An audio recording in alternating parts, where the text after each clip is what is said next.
A couple of years ago, I reviewed the teen sex comedy that is American Pie. Now let's talk about the sequel, American Pie 2, which turns 20 today.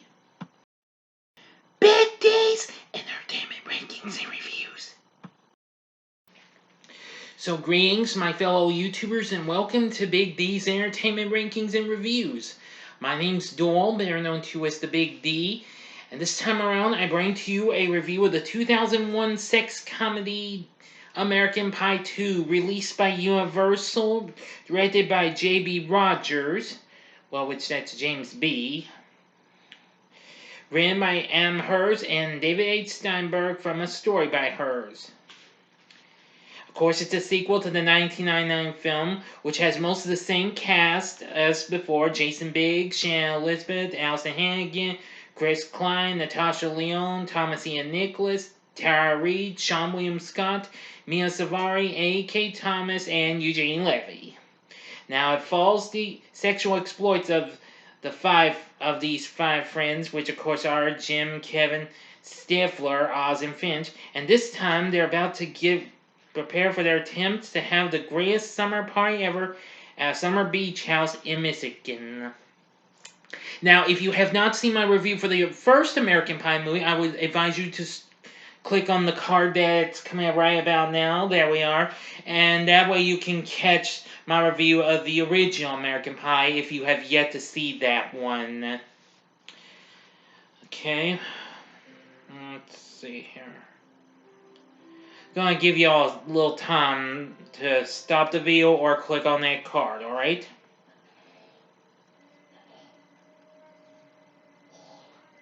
Okay, that ought to do it.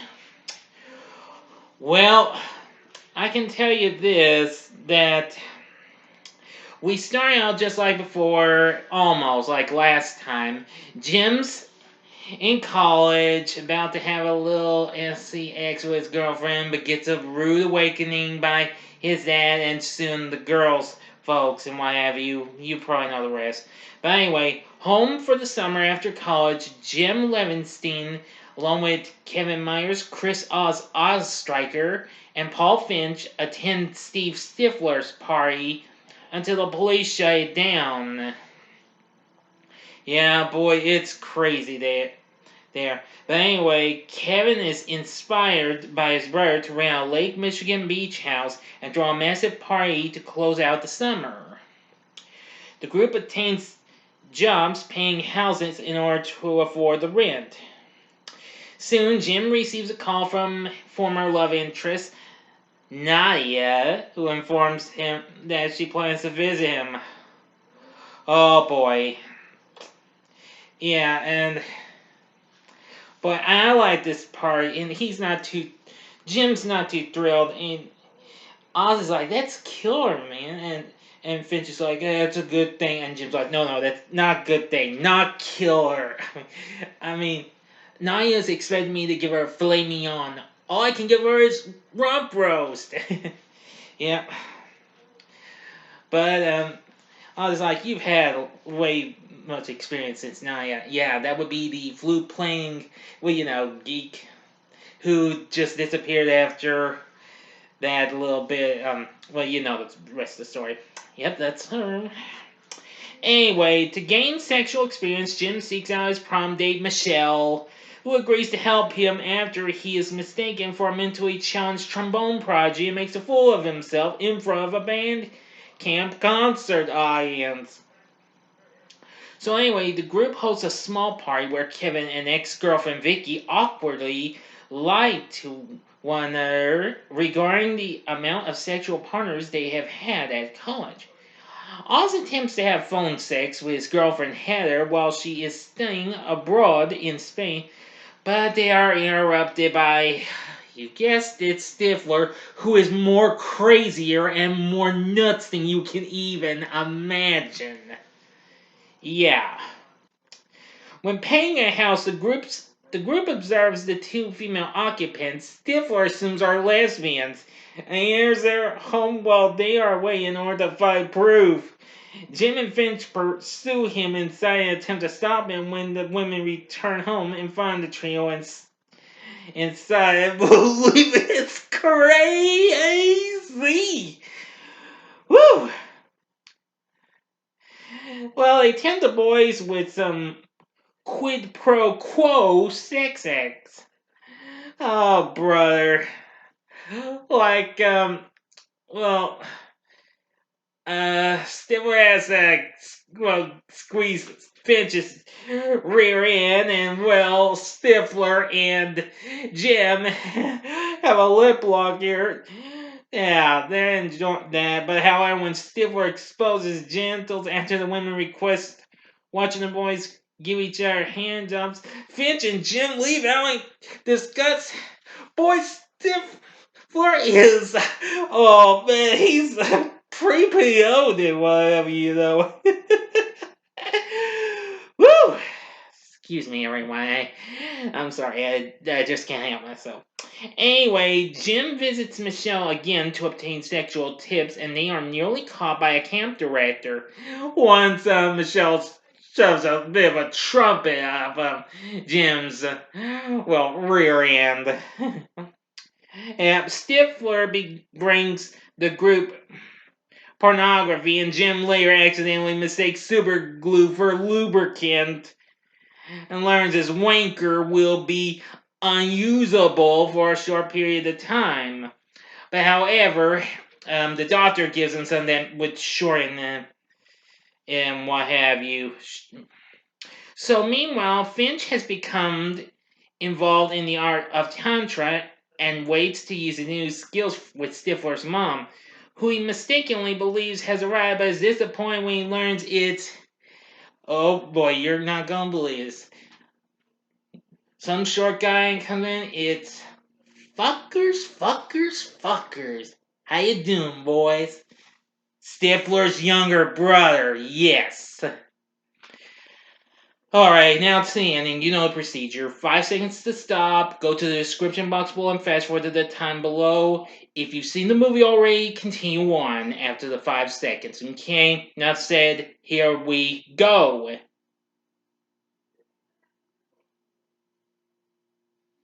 Okay, you've been warned.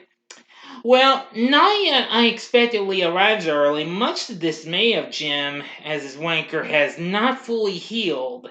He and Michelle pretend to be in a relationship. However, Michelle realizes that she has fallen in love with Jim, but stages a mock breakup the night of the party so that Jim is free to hook up with Naya. As the party begins, Jim realizes that he loves Michelle.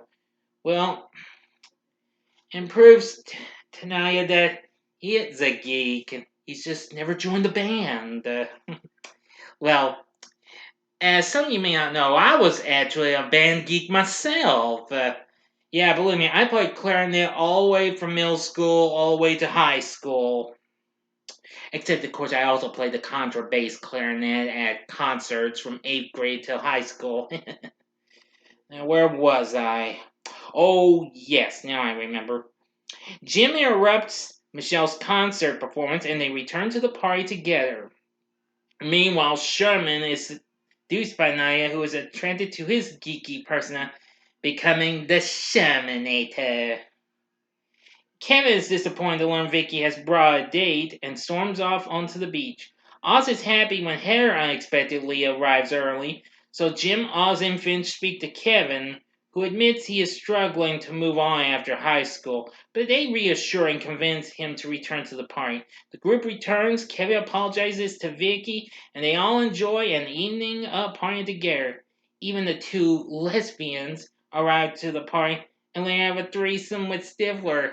Yeah, when Stifler's little brother comes along, and yeah, it's like good luck trying to break through that force field, and you just picked up lesbians, and they just revealed they weren't. And Stifler's like, well, at least have a drink and bully him. The next day, it's all over, and Stifler's little brother leaves with the porno tapes. Everybody's having a little fun, and they prepare to leave when a car pulls up, and Finch approaches and finds Stifler's mom inside. So, yeah, Stifler couldn't keep it away from her. That little info, and they drive off together to have a little SCX again. And, well, Stifler's wondering where Sanchez, and well, the guy's trying to tell. It's like, who the fuck was in that car? Oh boy, and that's the end of story, my friends. So, what did I think of American Pie 2? Well, I like it just about as much as I liked the first movie. It did as well as its predecessor. It went on to make 200 and, well, yeah, 287 to 288 million worldwide, which made it the highest grossing film in the franchise. Yeah, okay, it's just under 288 million, so I was right, 287 million. Anyway, the response on this was mixed and what have you. And like its predecessor, when it was released on video cassette and DVD early the following year, it was released in a theatrical version and an unrated version. And I have seen both versions of the film. So anyway,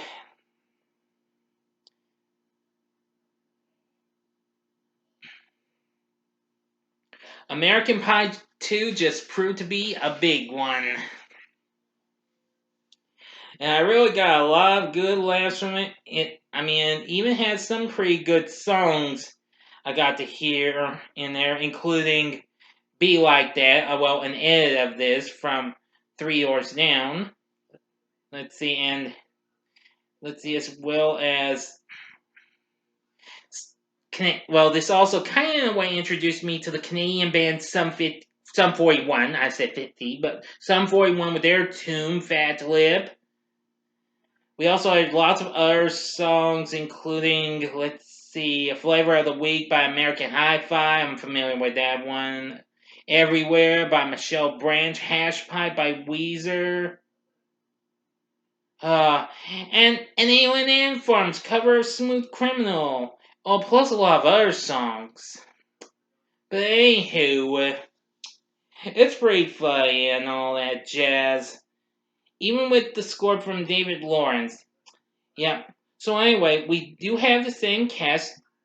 Jim Biggs is Jim, Shannon Elizabeth is Naya, Allison Hannigan is Michelle, Chris Klein is Oz, Natasha Lyonne is Jessica, Thomas Ian Nicholas is Kevin, Tara Reid is Vicky, Sean Williams Scott is Stifler, Mia Savari is Heather, A.K. Thomas as Finch, and Eugene Levy as Jim's dad.